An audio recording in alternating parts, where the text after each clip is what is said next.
Hello dear students.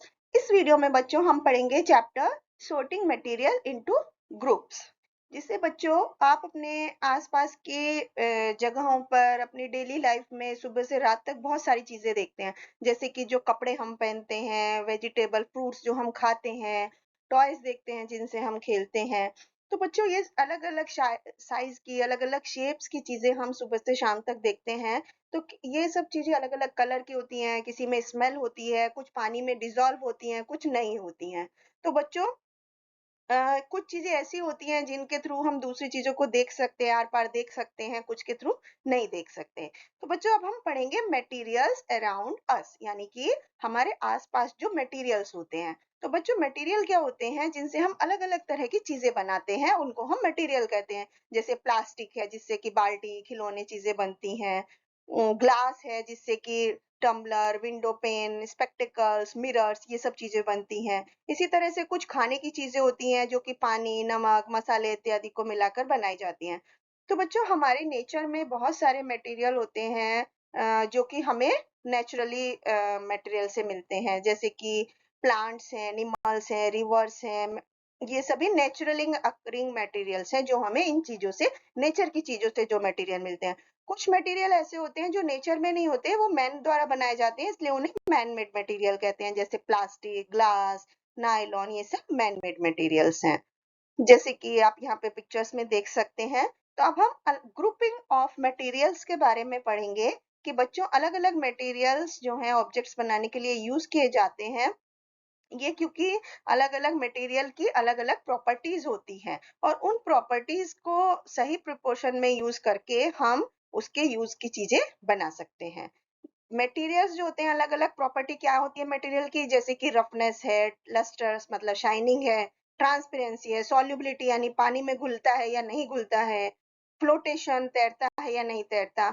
इन base पर हम classification of materials का बारे में पढ़ेंगे। बच्चों process of grouping things according to some common properties, properties के अकॉर्डिंग मटेरियल को जो हम ग्रुपिंग करते हैं उसको हम क्लासिफिकेशन बोलते हैं। तो ऑब्जेक्ट्स जो कि जिनमें कुछ सिमिलरिटी है, कुछ डिसिमिलरिटी है, उसके बेस पर, जैसे कुछ उनका यूज के हिसाब से सिमिलरिटी डिसिमिलरिटी है, कलर, साइज, शेप, उनकी टेक्सचर, उनकी सॉल्युबिलिटी, इन प्रॉपर्टीज के बेस पर हम मटेरियल्स को डिवाइड करते हैं। सबसे पहले हम फिजिकल प्रॉपर्टी ऑफ सब्सटेंस के बारे में पढ़ते हैं। फिजिकल मतलब जो हमें दिखाई देने में जो प्रॉपर्टीज नजर आती हैं किसी सब्सटेंस की। सबसे पहली प्रॉपर्टी है अपीयरेंस ऑफ मटेरियल और लस्टर। लस्टर मतलब शाइनिंग। तो बच्चों जो मटेरियल होते हैं, कुछ होते हैं जो कि शाइनिंग होती है, जिनमें जो देखने में एकदम चमकदार लगते हैं, उनको हम लस्टरस बोलते हैं। और ये जो स्पेशल शाइन होती है उनके ऊपर, उसको हम लस्टर बोलते हैं। तो सारे मेटल्स जो होते हैं इनकी एकदम क्लीन सरफेस होती है, लस्टरस होते हैं, एकदम शाइनिंग होते हैं। और जब कभी इनको एयर के सामने, एयर में रखा जाता है, तो ये क्या होते हैं, अपनी चमक को खो देते हैं, ऑक्सीडाइज हो जाते हैं या उन पर डस्ट बैठ जाती है। जैसे कि इनके एग्जाम्पल्स हैं, जैसे कि ग्रेफाइट है, आयोडीन क्रिस्टल है, ये सभी लस्ट्रस होते हैं। मर्क्यूरी, लिक्विड में मर्क्यूरी है जो लस्ट्रस होता है, कोई भी गैस लस्ट्रस नहीं होती। दूसरी प्रॉपर्टी है हार्डनेस। हार्डनेस बच्चों, अगर हम किसी चीज को कंप्रेस यानी दबाते हैं या स्क्रैच खींचते हैं, तो वो, अगर वो सॉफ्ट है दूसरे मटेरियल से, कुछ मटेरियल होते हैं सॉफ्ट होते हैं दबाने में, कुछ होते हैं हार्ड होते हैं, जैसे कि कॉटन है या स्पॉन्ज है, वो सॉफ्ट होता है, जबकि आयरन जो लोहा होता है वो हार्ड होता है। तो अपीयरेंस के अकॉर्डिंग मटेरियल्स की प्रॉपर्टीज, जैसे कि लस्ट्रस, हार्डनेस, रफनेस, स्मूथनेस, ये सब प्रॉपर्टी उनकी फिजिकल प्रॉपर्टी है। अब नेक्स्ट प्रॉपर्टी है फ्लोटिंग एंड सिंकिंग। फ्लोटिंग मतलब तैरना और सिंकिंग मतलब डूबना।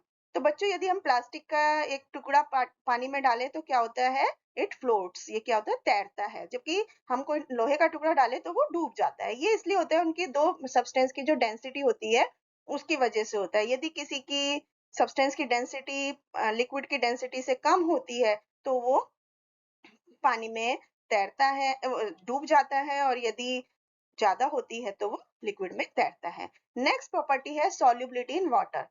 बच्चों कुछ सब्सटेंस होते हैं जो पूरी तरह से पानी में डिसॉल्व हो जाते हैं, उनको हम सॉल्युबल सब्सटेंस कहते हैं, और इस प्रॉपर्टी को सॉल्युबिलिटी कहते हैं।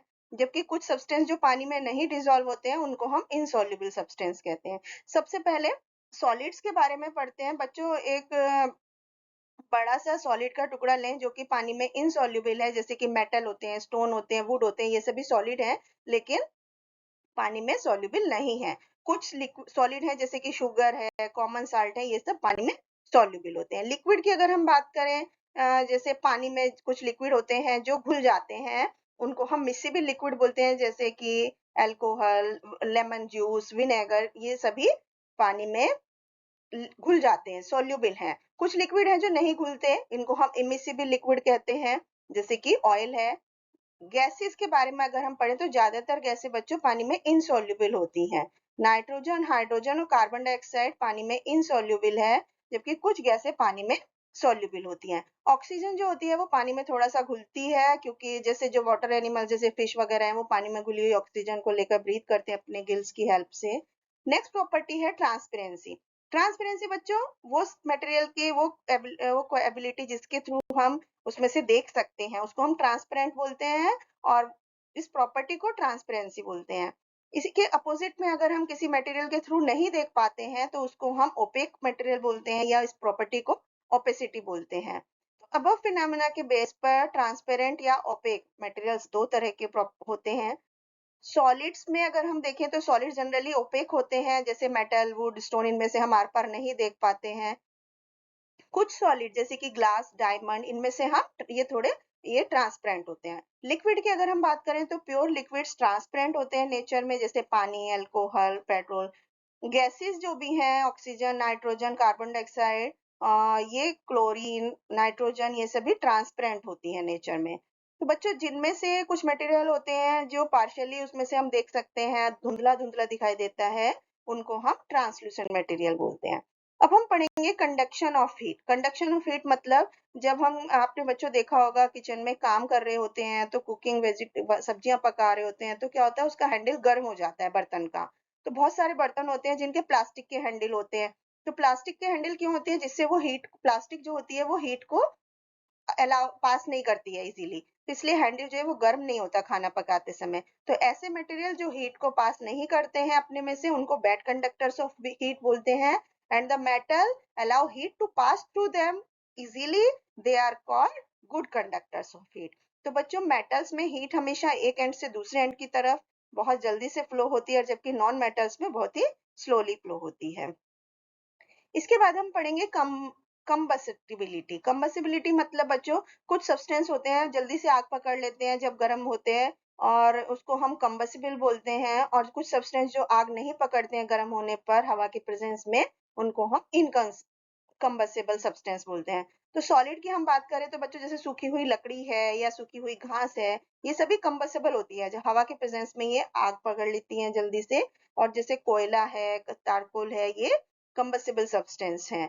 तो मेटल्स जो भी हैं, सोडियम, पोटेशियम, कैल्शियम, ये सभी कंबसिबल सॉलिड्स हैं। अगर हम नॉन मेटल्स की बात करें तो कार्बन जो है, सल्फर, फास्फोरस, ये सभी कंबसिबल है। तो बच्चों जो हवा के प्रेजेंस में हीट होने पर जलते हैं। इसके बाद हम गैस की अगर हम बात करें तो एलपीजी जो लिक्विफाइड पेट्रोलियम गैस होती है, वो कंबसिबल गैस है जिसको हम कुकिंग के लिए यूज करते हैं। गैस सिलेंडर जो हम किचन में यूज करते हैं वो एलपीजी गैस से भरा होता है। सीएनजी जो होती है कंप्रेस नेचुरल गैस, जो स्कूटर भी चलते हैं, रिक्शा, बस में यूज होती है, ये गैस बहुत ही सस्ती होती है और कम पोल्यूशन करती है। इसके बाद नाइट्रोजन, ऑक्सीजन और कार्बन डाइऑक्साइड जो है वो इनकम्बसिबल गैस है। तो बच्चों ऑक्सीजन जो है वो कंबसिबल नहीं है, लेकिन इसकी हेल्प से कंबसिबल होता है। अब हम पढ़ते हैं अट्रैक्शन टूवर्ड्स मैग्नेट। तो बच्चों आपने देखा होगा कुछ मटेरियल होते हैं जो मैग्नेट के नजदीक आने पर उसे स्ट्रांगली अट्रैक्ट कर लेते हैं, और कुछ ऐसे मटेरियल को हम बोलते हैं मैग्नेटिक मटेरियल। और जो मटेरियल मैग्नेट से अट्रैक्ट नहीं होते हैं उनको हम बोलते हैं नॉन मैग्नेटिक मटेरियल, जैसे कि लकड़ी, प्लास्टिक, कॉटन। Thank you.